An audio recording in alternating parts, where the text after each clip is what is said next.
Welcome back. This is still Breakfast Daily right here on City TV. Don't forget you can use the hashtag Breakfast Daily across all social media platforms. Join the conversation. Tell us what you think about what has happened in Parliament. Maybe some of you just woke up to the news, but last night, it was a dream. It was a dream. Remember on the 6th of January, and that one, the soldiers intervened. This night, there was no intervention. This was here Konkwa. Let's take a look. I do entry Kwame, Asante Achim Central.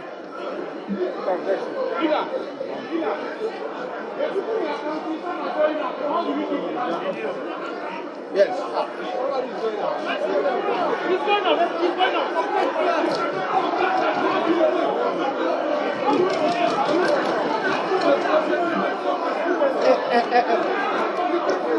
Mr. Speaker, people are going out.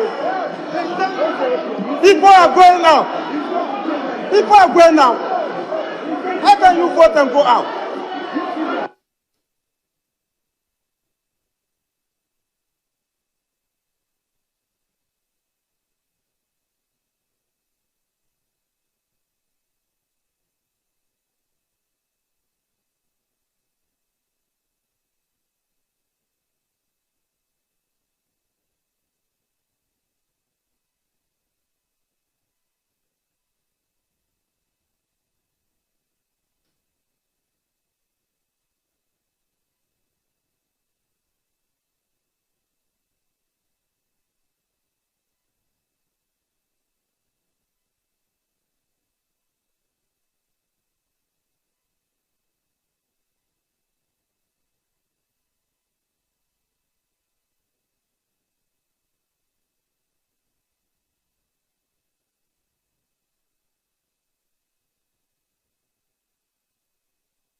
The second deputy speaker to take the chair.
Ringing. This is ringing. Ringing of election.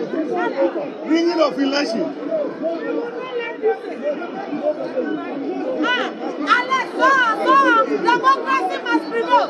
Democracy must prevail. Democracy must prevail. Our democracy must be protected. Our democracy must be protected. And we will not allow. We will not allow. We will not.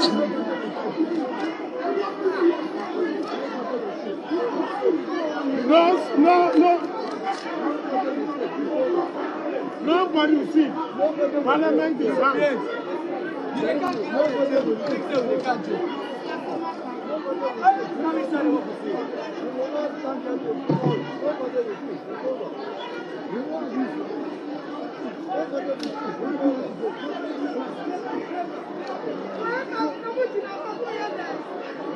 Hey, what?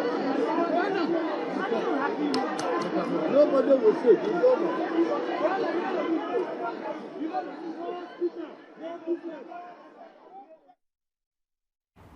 So this is what happened in Parliament last night.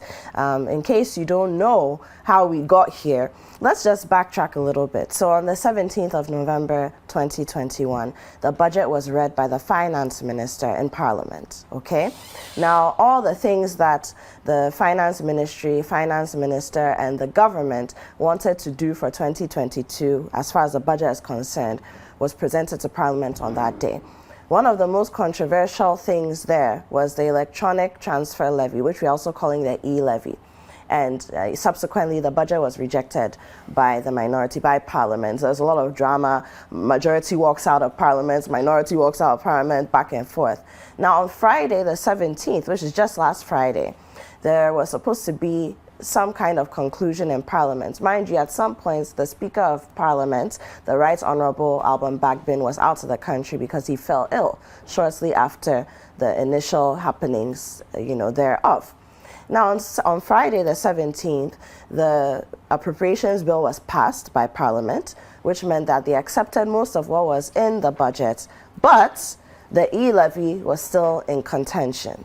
Now, yesterday, the 20th of December, Parliament convened again, hoping that they could, at least find some closure to all of this. And mind you, this E-levy is still before the Financial Committee or the Finance Committee of Parliament. They're still trying to see whether it makes sense. They say it's not good for citizens. Indeed, a lot of Ghanaians have also hit against it, X, Y, Z, on and on and on. Now, yesterday from about, what time was it? Maybe 3 p.m. to 30ish, you went to Parliament. And as at midnight last night, we're still in Parliament.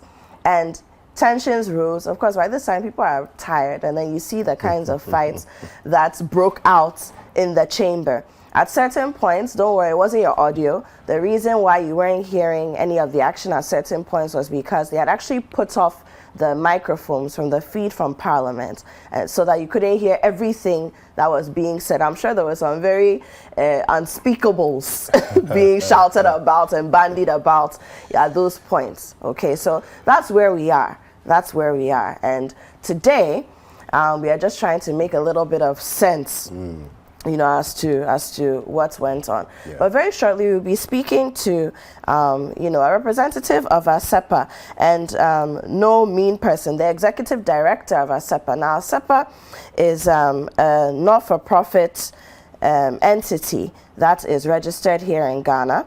It's the Africa Center for Parliamentary Affairs, okay? And now what ASEPA does is to sort of look at the things that parliaments in Africa are doing and provide support thereof. But before we come to Dr. Rashid Rahman, let's look at what happened, or something that the Majority Leader of Parliament has said.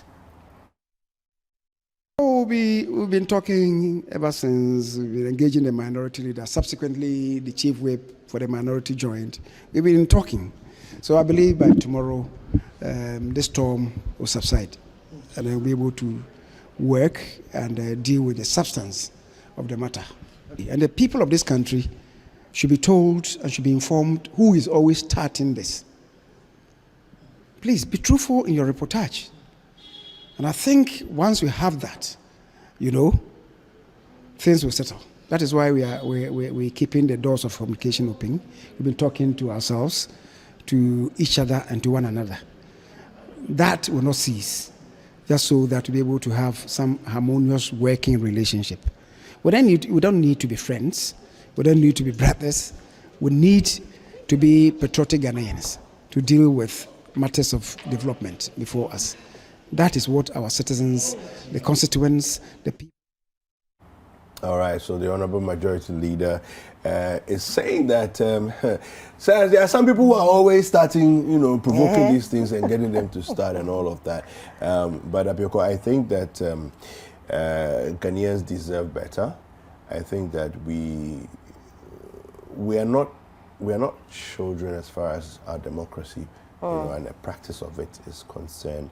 And so I think that we need to be able to get to that point where the conversations, the discussions, behind the scenes, backdoor, are so mature that it filters down into the rest of, the chamber, and we don't have, the kind of. I would also say that it's precisely because our democracy has matured that we're seeing things like this. Really? Yeah, I mean, for the first time, we have a hung parliament. Well. And a hung parliament means that you have been put there in equal or close to equal numbers to make sure that the interests of either side or the theories and priorities of the other side, as much as possible, are touted. And indeed, we'll be speaking to Dr. Rashid Dramani in just a few seconds, but this is not new. You see it across the globe in Parliament. Yeah, actually, it's true. Yeah, and so, I mean, people, say shit bombs and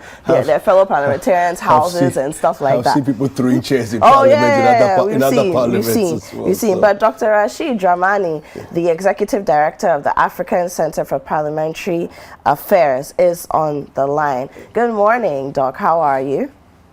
Good morning. I am doing well. Thank you very much. How are you doing? Very well, thank you. It's good to have you. Yes. Same here. So I'm sure you are following the proceedings of Parliament into late last night. Where were you exactly when this news hit of the explosive, ruckus in Parliament? Well, I am currently out of the country. Okay. But fortunately, I have access to Ghana TV. So yesterday I was watching. Right from about, I think, 8-9 o'clock. Yeah. When I started hearing that we cannot find the Right Honorable Speaker, he's nowhere to be found. Then I knew that trouble was coming because, I knew that we were going to be down to counting the numbers. And if, as we know, somebody is chairing in the absence of the Right Honorable Speaker, both sides would now be reduced to 137, and whatever decision that has to be made on the floor will be defeated once there's a tie.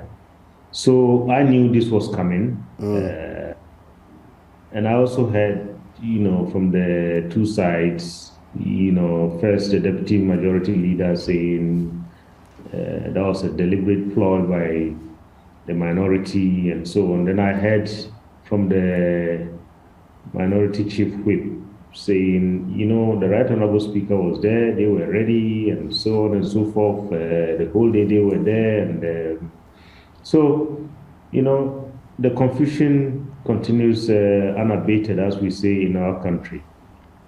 Unfortunately so.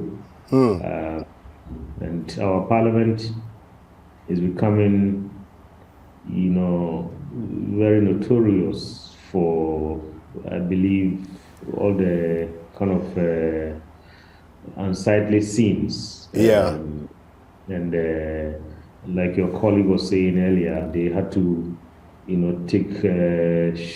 shut the mic off.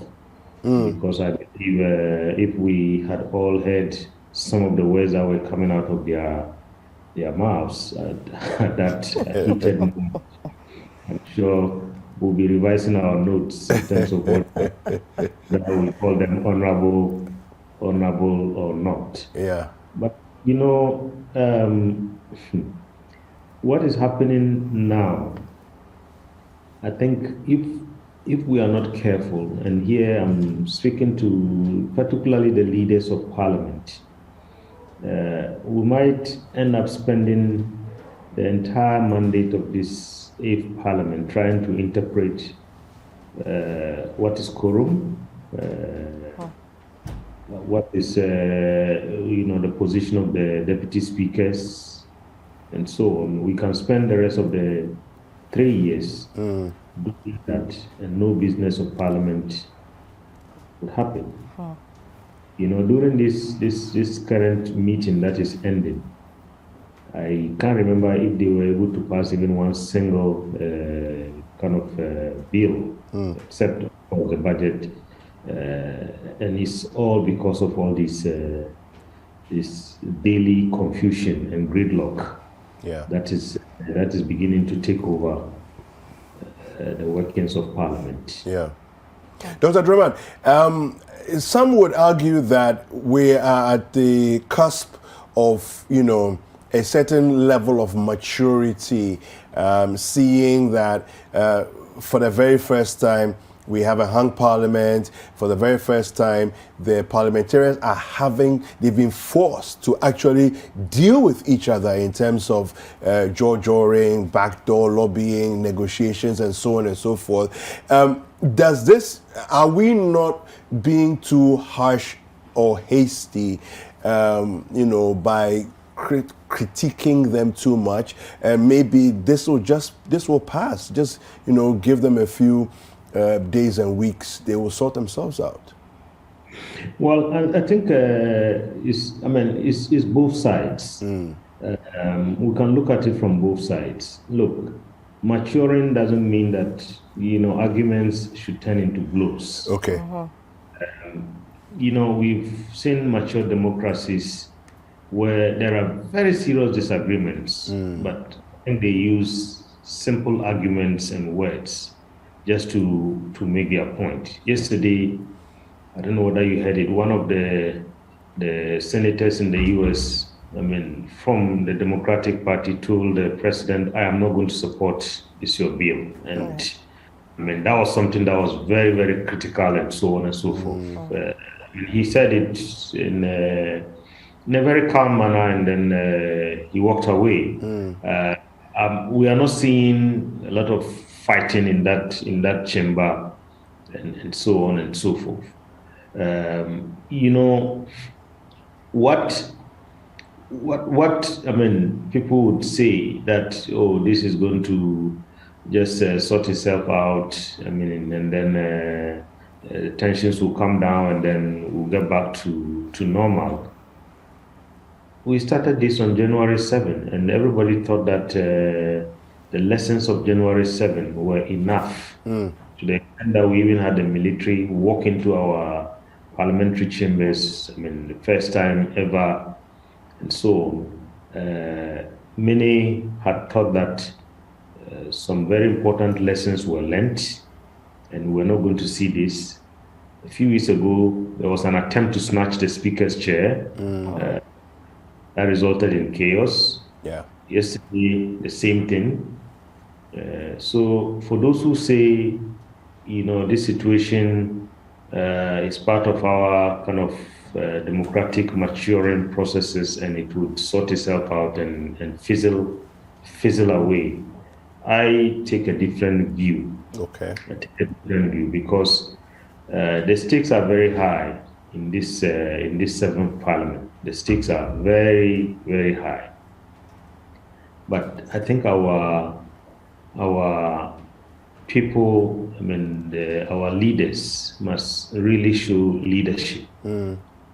Must really show leadership. Look, over the weekend, we're discussing this Right Honorable Speaker's return on your program, The Big Issue. Okay.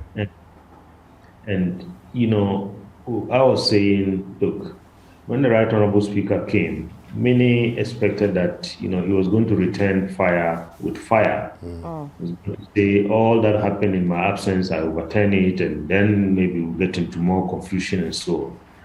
But he didn't do that. I think he gauged the mood of the nation and felt that at this point, legalities and strictly following the rules and so on, it's not going to cut it. I mean, let's try and do the honorable thing by showing leadership and by uniting the nation. And for me, that was how I read his speech. He tried to do that and offered a pathway through getting out of this crisis. And the pathway for me that I saw was, look, he said, we have to find a way forward. We are where we are, but we have to find a way forward. And one of the things that I thought was a very unique opportunity was the laying of the E-levy bill and then its referral to the committee. I didn't know it was going to come under certificate of urgency because, most of us said that if this now is at the committee level, then that was a very good opportunity for both sides to save face because the committee was going to consult the stakeholders in the sector, was going to consult civil society, those who have an interest in this business and so on. And at the end of it all, we would have seen a situation where the committee will come up with a report and say, look, after talking to Ghanaians, after analyzing the situation and so on, maybe 1.75 will not cut it. Yeah. Maybe 1% or something less. Then that would have also offered the minority an opportunity to say, okay, now we have taken the bill to Ghanaians, and this is what Ghanaians have said. And in the spirit of building our country, we will unite around the work of the committee. Yes. But that did not happen. And we got to where we were because yesterday they were not even voting on the E-levy. They were rather voting on whether it should come under a certificate of agency or not. Yeah. So even the big elephant is yet to come. So you can imagine when we get to the point of voting for the bill and then the Right Honourable Speaker is not present. And if you look at the whole issue around the Right Honourable Speaker, the question I kept asking myself yesterday was, look, if Parliament, that's both sides, had a good relationship with the Right Honourable Speaker, maybe despite all his, we know that he just returned from health leave and so on. Yeah.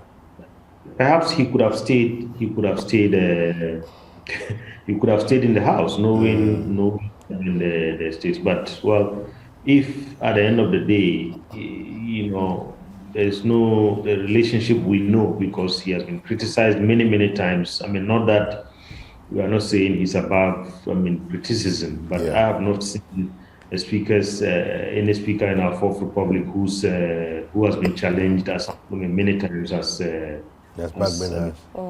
So, Dr. Draman, my next question would be, where do we go from here? Because today, Parliament is supposed to reconvene. Yeah. Hopefully they can come to a consensus. But where do we go from here? Because the 137 is not going anywhere. We can't guarantee, indeed, the Right Honourable Speaker has not been well. Assuming he's not well today, he doesn't make it to the chamber, we'll come back to this equal sides game, Where do we go from here? And do you see us making any headway, at least by the end of the year, so that we can move on from this conversation of E-levy and budgets and get into business for 2022? Yes, I think where we go from here is what the majority leader said, just before we started this, that they are talking, they have to continue talking. Because look, take the speaker out. You could wake up and maybe some members from their side, that's the majority side, are not well, and they cannot come to Parliament. just even one person absent, even if the speaker is there, just one or two people absent from their side, changes the dynamics completely. Yeah. And that is why there's a need. If you ask me, in my very honest opinion, both sides must have to soften their stance. Yeah. But I think the majority side would have to do more than the minority, because at the moment, when the chips all fall down, it's an assessment of the government of the MPP. Yes, you can blame people for creating gridlock, creating confusion for you.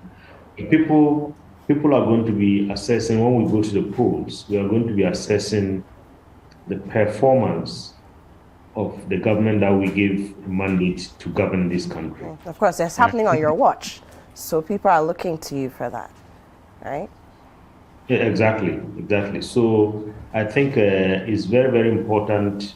There is no way out except dialogue. Because look, we've seen many countries where, in the US, for instance, they've had government shutdowns several times. Yeah.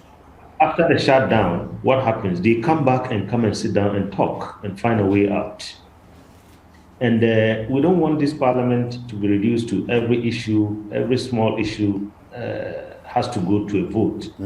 If it's going to happen that way, I can bet you the majority side will be worse off than the minority side. Because minority, they are not in government. They can always marshal their people. And as Honorable Muntaka said yesterday, right from day one, for several days now, they've been saying, all 137, we are going to vote no. So the majority side was very well informed, and I think they should have organized their strategy in such a way that, look, if we need to talk, maybe we should find a way to talk. Maybe, do some concessions and so on. But at the same time, the NDC also must realize that, look, if you go into a negotiation, I understand they got 4 out of the 5 things that they were asking for. So maybe they might also need to soften a little bit on the E-levy and say not zero, at least maybe we need to get to some point. Okay, fantastic. Okay. Thank you very much, Dr. Draman. Dr. Rashid Draman is the Executive Director of the Africa Center for Parliamentary Affairs. And we have a lot more that's coming up in Breakfast Daily. Don't go anywhere. We'll be right back after